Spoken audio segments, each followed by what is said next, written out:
Welcome to the chipset performance comparison video for the Samsung Galaxy S24, S25, and S26. We will explore how the performance of these devices has evolved across the 2024, 2025, and 2026 models. The S26 aims to mitigate display flicker and eye strain with a new 6.3-inch screen. This smoother display requires a powerful and cool chipset, pushing up to 2,600 nits of brightness. Looking at the hardware evolution, the Galaxy S26 features a 6.3-inch screen, a 4,300 mAh battery, and a 2nm Exynos 2600 architecture. This is a significant jump from the S24's 4nm architecture.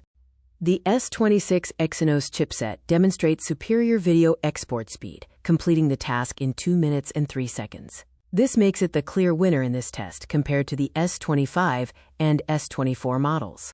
In terms of thermal performance, the S26 is the coolest, maintaining a temperature of 34.5 degrees Celsius. This is noticeably lower than the S24 Snapdragon, which runs the hottest at 37.3 degrees Celsius. The Exynos 2600 wins in Geekbench scores. The S26 Exynos takes the top spot in both single-core and multi-core tests, showing a significant performance advantage. Our heavy testing spanned 7 hours, including playing video on Wi-Fi and 5G, making 5G video calls, recording 4K video, and playing 3D web games. During the heavy testing, the S25 wins in battery life, dying at 7 hours and 8 minutes. The S26 Exynos comes in second, lasting until 6 hours and 56 minutes. Different chips process pictures differently. The S26 Exynos creates vivid and bright photos, though it sometimes loses highlights. The S24 Snapdragon, however, creates darker photos. The Exynos 2600 addresses past problems.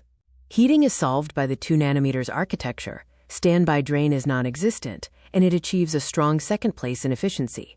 The S26 delivers flawless power and display comfort. The cool Exynos 2600 chipset guarantees smooth performance, prevents display flicker, and the 6.3-inch screen protects your eyes.